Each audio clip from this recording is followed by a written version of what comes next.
So the last time I did a dinosaur deck, it went pretty okay. It was a blink deck, and I lied about it being a dinosaur deck. So this time I'll actually make a dinosaur deck like a normal person. Today, we are building Karuga the Macro Sage, and this was actually a request from one of the people in my LGS and a good friend of mine, Fritz. And Karuga the Macro Sage is a dinosaur hippo with a companion mechanic that we are going to be completely ignoring because screw companion. But as a legendary creature, it has the ability where if it enters the battlefield, we can draw a card for every other permanent we control that has a converted mana cost of 3 or greater. So this deck building restriction is going to be that all of our permanents have to be mana value 3 or greater if we can help it, and we want to have as many of those mana value 3 or greater permanents on the board when it comes onto the board. And you know what happens to have a mana value of 3 or greater most of the time? Motherfucking dinosaurs!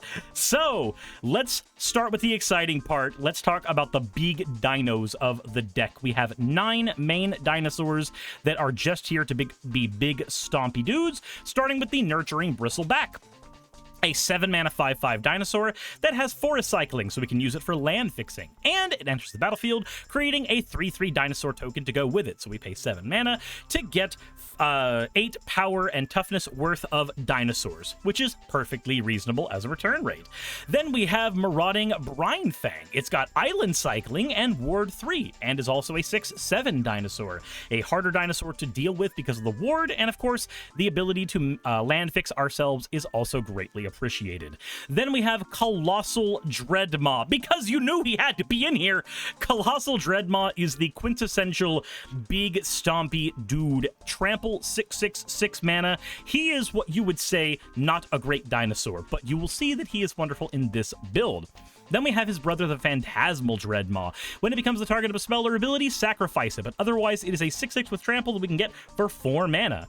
Then we have the Annoyed Altasaur. It's got reach and trample, like most dinosaurs should, and it's got Cascade, so once we cast it for 7 mana, we get another dino from the deck. Then we have Thundering Spineback. All of our dinosaurs get +1/+1, and we can make dino tokens with it. Crested Herd Caller. When it enters the battlefield, we get to make a 3/3 green dinosaur token with trample. You'll notice a theme here. We get to make quite a bit of dino tokens. Then we have the Verdant Sun's Avatar. Anytime a creature enters the battlefield, we get to gain life equal to its toughness. Then we have Chameleon Colossus, which is also a dinosaur. It's a 4/4 changeling, so it has every creature type, including dinos, and we can pay 4 mana to double its power and toughness. And we can do that multiple times each turn. So this dude can get absolutely massive because of that, and this is going to be one of our alternate win cons. But you'll notice all of our dinos have a really hefty mana cost, and we haven't even gone into like how the deck's going to be winning that easily. So let's go ahead and quickly get into the ramp package, how we are going to be affording all of these dinos, because the game plan with this $15 deck, of course, where the commander's $1 or less, and the deck itself is $15 or less, within a few cents if we can help it. The idea is to get a bunch of big stompy dinos on the board and then overwhelm your opponents with giant creature numbers. So let's begin the ramp package with Dreamscape Artist, one of the few creatures we have in here that does not meet the deck building restrictions, but it is worth it because we can discard any card to sack a land and search our library for 2 basic lands and put them into the battlefield untapped. That type of recurrable ramp is super wonderful to see in a deck that has lots of big mana cards. Then we have Font of Fertility, which is just a green Wayfarer's Bauble. Then Dawn Trader Elk, which is the budget version of Sakura Tribe Elder. We can sack it to get a basic land from our library into the battlefield. Path of the Animist can search our library for 2 basic land cards and put them into the battlefield tapped, and then we can also do the Will of the Planeswalkers thing if we care. Rule 0 this away from the card if you can help it. Farhaven Elf ETBs and gives us a basic land. Wood Elves ETBs and gives us a forest, but these are both cards that have the 3 mana or higher restriction that our commander wants, so they are perfectly reasonable as draw engine pieces for our commander. Then we have Wayward Sword Tooth, one of the most expensive cards in the deck in terms of price. It has Ascend. We can play an additional land on every one of our turns, and it can't attack or block unless we have the City's Blessing, which is super easy to do because we're in a commander game. We're going to hit 10 permanents. It's basically guaranteed.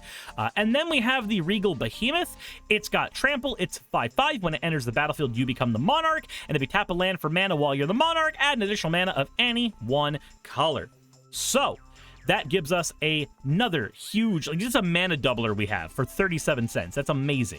Then we have Rampant Growth. Search your library for any basic land card, and then put that card into play tapped. Growth Spiral, which lets us go into our deck, draw a card, and then put a land onto the battlefield when we use this. Then we have Explore the Underdark, because, ha, I fooled you! This is a dinosaur deck that goes into the dungeon.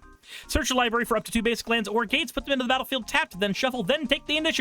We are a combat-centric deck, so we can keep the initiative basically forever, going into the Undercity repeatedly to get the 5th part of the Undercity, which lets us reveal the top 10 cards of our deck and summon any creature from it, giving it hexproof for a turn and 3/1/1 counters.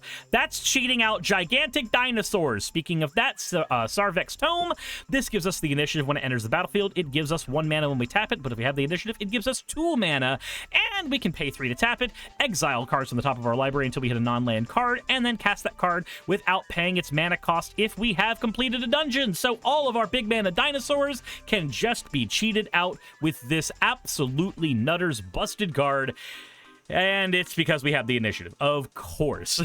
The initiative is a wonderful mechanic. Please learn to love it. But let's talk about more dinosaurs and more stuff the deck is going to be doing with the very important section of any deck, the removal and interaction package. Here we have 12 cards where we are trying to get as many convergences of dinosaurs that can blow up things as possible. So we are beginning with Ravenous Sailback, a dinosaur that can blow up any artifact or enchantment when it enters the battlefield, or give itself haste. Usually we're just going to blow up artifacts or enchantments. Then we have Thrashing Brontodon. We can sack it to destroy any artifact or enchantment, and it's a 3 mana 3/4 commander. Then of course we have Meteor Golem, because we are a big mana deck and we can always justify bringing my boy into a game. Then we have his littler and less enthusiastic son, Duplicant, a 2/4 that can come onto the battlefield and replicate the power, toughness, and creature type of any creature that it exiles, and when it exiles the creature, that is, of course, an exile form of removal.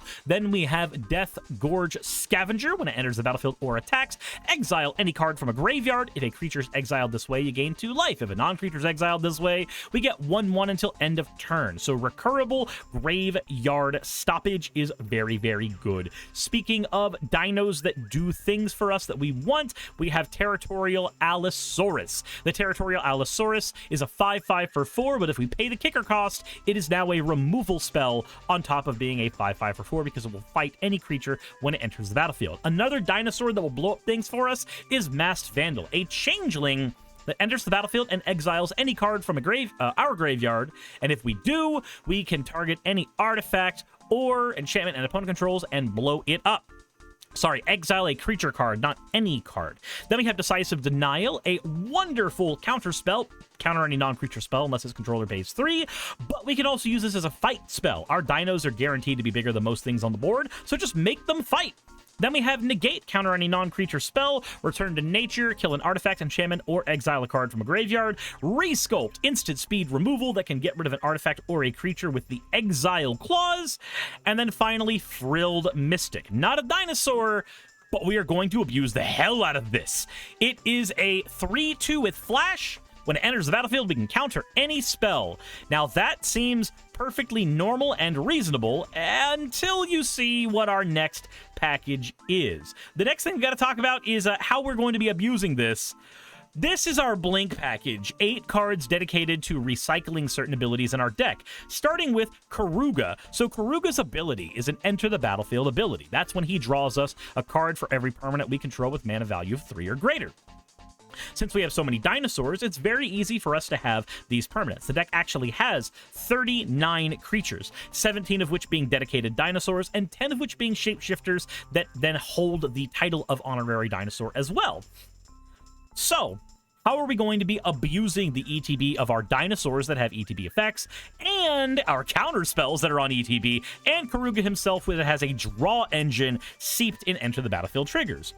Well, let's begin with Melendor, the Swift Savior. He's got flying. When he deals damage to a player, exile one creature you own and then return it to the battlefield. If we exile our commander, that's an instant draw, like what, 5, 6, 7? If we exile one of our killing dinos, that's an instant fight, that's an instant kill. And we can also use this to heal a dinosaur if we need. If we fear somebody threading in some type of damage at the end of our turn, we can just heal a dinosaur with this ability if we have no other good targets, by just blinking it and resetting its maximum toughness and its damage to the same number. Then we have Planar Incision, exile an artifact or creature, then return to the battlefield with a 1/1 counter. Blur exiles a creature, then returns it to the battlefield and draws you a card. Siren's Ruse does the same thing if it's a pirate, otherwise it just blinks the creature. Then we have Ghostly Flicker, which does it for 2, Displace does it for 2, and Illusionist Stratagem does it for 2. Draw a card when you use the Illusionist Stratagem, though. So these ones can blink multiple dinos at once, including our commander, which is very important because you'll see we have a way to recur this nigh infinitely later on in the deck. Then we have Void Walk, another recurable blinking card. Exile any creature, then return to the battlefield under its owner's control at the beginning of the next end step. Then we can exile this card and encode it to a creature, which is basically attaching it to it. Whenever that creature deals combat damage to a player, we get to cast this card again for free. So we get to repeatedly Void Walk over and over and over again. But now you have to wonder, how are we going to get to these cards? Well, we need a draw engine, and our commander is not the only draw engine we get to use, because if we rely only on the commander's draw engine, we will very quickly run out of cards as our commander becomes costed higher and higher and higher as the game goes on. So, let me introduce you to our 8-card draw engine. Almost everything here is some form of recurable or gives us tons of benefit. Beginning with Garruk's Uprising. All of our creatures power 4 or greater, which is most of the cards in our deck, get trample, and also whenever we drop them on the board, we draw a card. Eureka Moment also draws us a 2 cards, and then we put a land from our hand onto the battlefield, so it's more ramp. Muldrifter can enter the battlefield drawing us 2 cards, but we can evoke it to cast it for 3 instead of 5. This will kill the Muldrifter, but if you use a blinking spell, you can thread that into that effect, and then just draw 4 and keep the Muldrifter forever if you so choose. Reconnaissance Mission says anytime one of our trampling dinosaurs deals damage to a player, we get to draw a card. Military Intelligence says when we attack with 2 or more of our dinosaurs, we get to draw a card. Garruk's Pack Leader will draw us a card every time a creature with power of 3 or greater enters the battlefield, and the Sinuous Bethazar will let us look at the top X cards of our library, where X is the number of caves we control and that are in the graveyard, and put 2 of those into our hand and the rest on the bottom of our library in a random order. This will, of course, necessitate us to run a lot of caves. Then we have the Earthshaker Dreadmaw. When it enters the battlefield, draw a card for each other dinosaur you control. This is basically the second copy of our commander, as most of our creatures are dinos, and the Earthshaker Dreadmaw is going to be drawing us a ton of cards with those. So, now you see, we've got a ton of ways to draw cards. We have a very thick ramp package, a very thick removal package, lots of ways to recur our commander and other creatures' ETB effects. But what if we wanted more dinosaurs?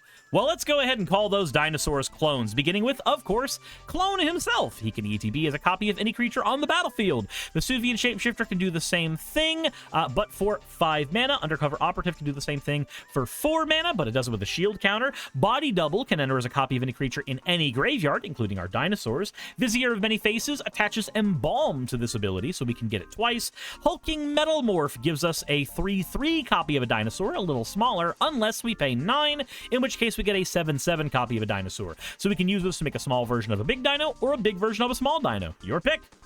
Then we have Moriet of the Frost. When Moriet of the Frost enters the battlefield, it becomes a copy of any permanent we control, except it is legendary and snow in addition to its other types. And it gets 2 additional 1/1 counters as well, so it becomes a bigger version of any of the dinosaurs on our board. Now, I showed you we had the initiative in the deck, so of course we have Tomb of Horrors Adventurer. When it enters the battlefield, we take the initiative, and anytime we cast a second spell each turn, we get to copy it. And if we've completed a dungeon, we can copy it twice. So what's better than 1 dino every turn? 3 dinos every turn, as long as we have the initiative, which is ridiculously easy for us to keep between blinking this card that has the initiative, blinking our artifact that gives us the initiative, and punching somebody in the face once the initiative is on the board, because realistically, who's winning a fight? You or the motherfucking Mesozoic? Now, let's go into the next section of the deck, and that is looking at the dinosaurs again. Phantasmal Dreadmaw. Do not target this boy with your blink spells, ever. Even if you think that it's a good idea, it just isn't.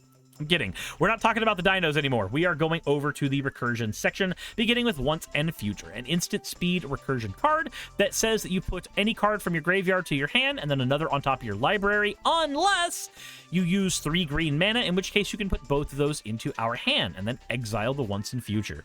Then we have Timeless Witness, a creature that enters the battlefield and then lets us recur any card from our graveyard into our hand, and it has wonderful synergy with cards like Ghostly Flicker, Displace, and Illusionist Stratagem.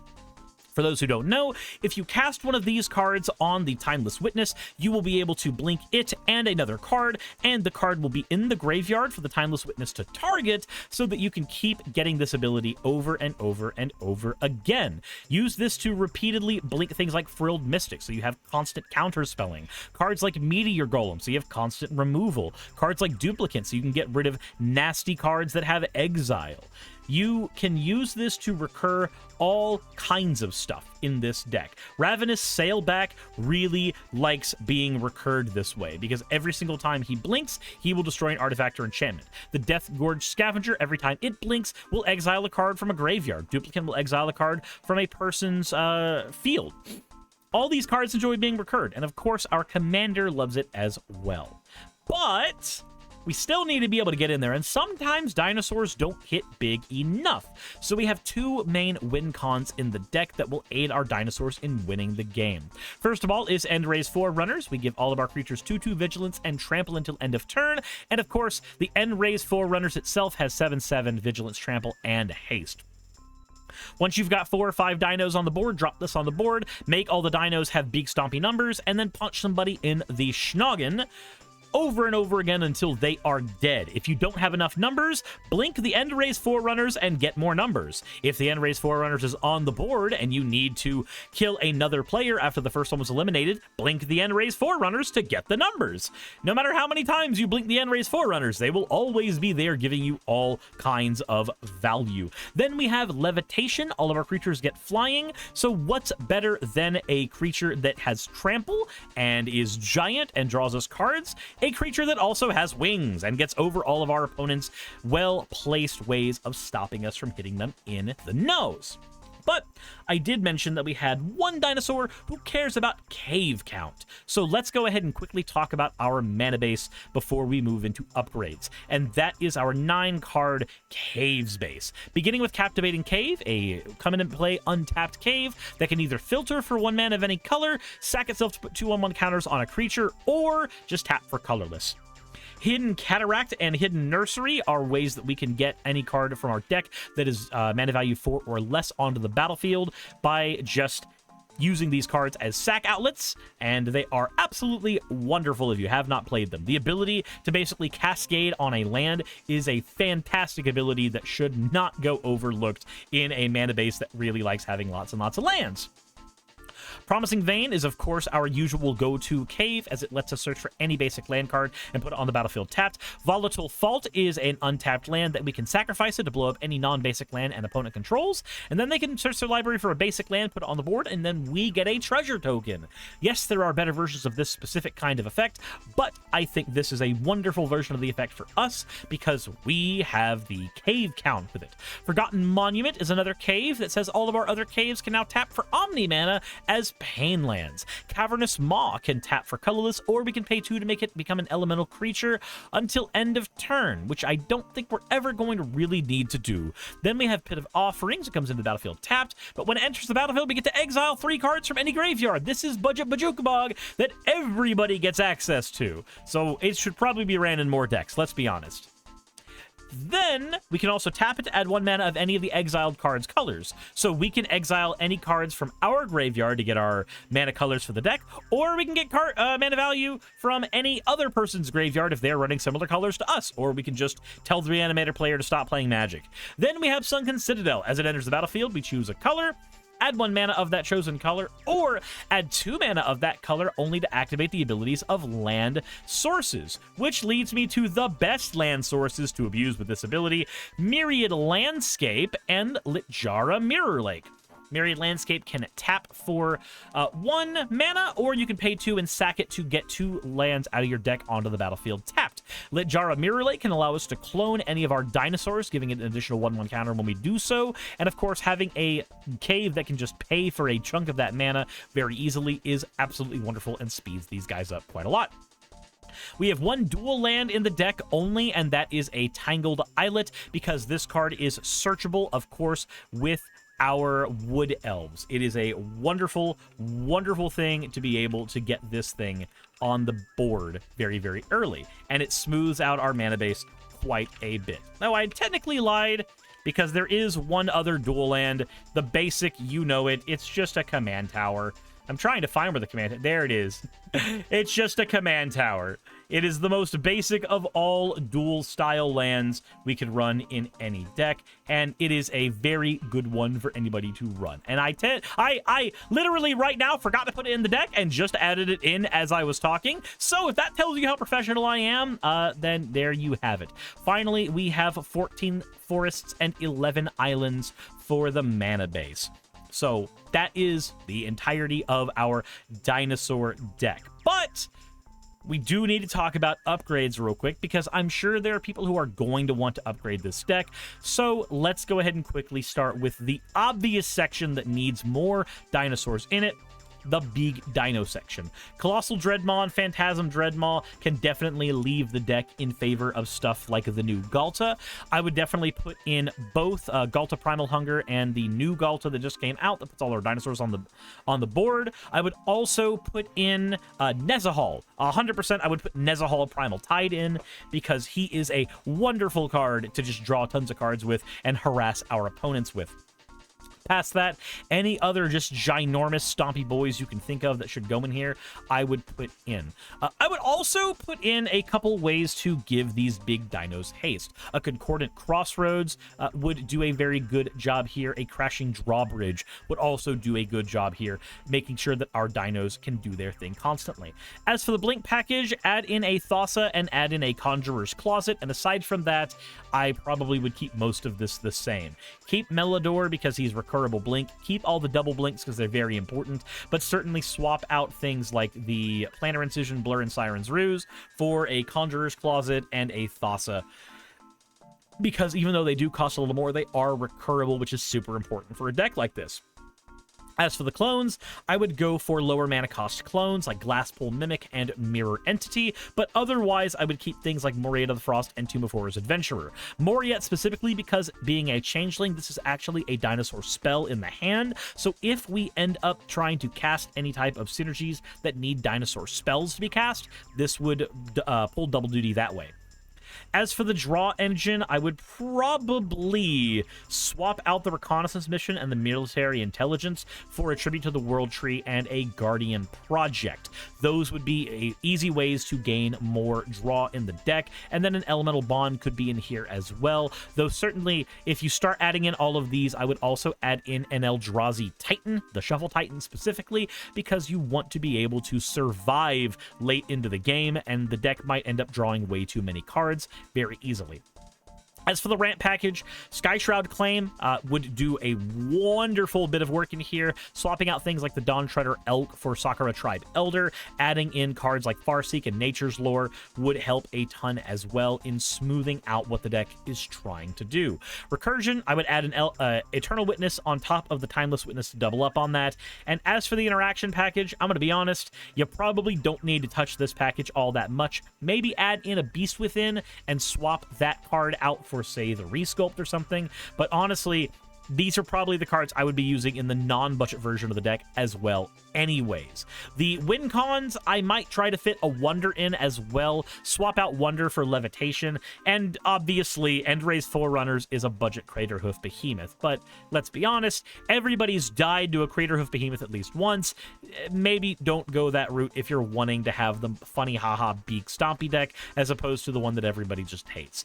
In the cave section, I would add in Echoing Deeps as well. It's about 70 cents to $1, so it didn't quite fit in the deck's budget as it is, but in the full power version of the deck, the forests and islands would swap out for things like, basic duels. Add in a Reliquary Tower into here, add in all of your searchable duels like Breeding Pool, obviously, Flip Lands, Hinterland Harbor, all that fun stuff. You can literally go to Mana the Gathering and look at all the good Simic lands. And I'll be doing a video on like lands to use in Commander decks eventually, where I'm talking about the lands that I would use, the lands that I wouldn't use, and why I make those decisions. So maybe I'll have that up in a few weeks, where we'll be able to have an easier guide when it comes to which lands to put in the upgrade package here.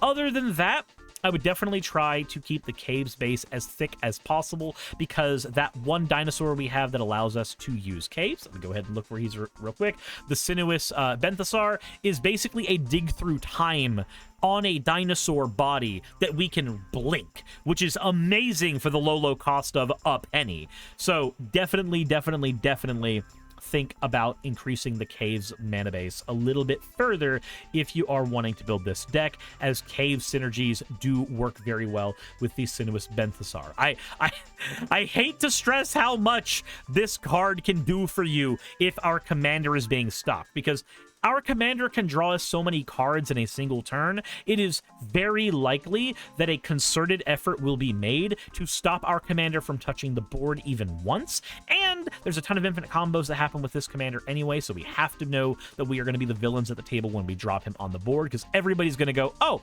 right, it's that guy that's ran in the 3 mana and higher infinite decks.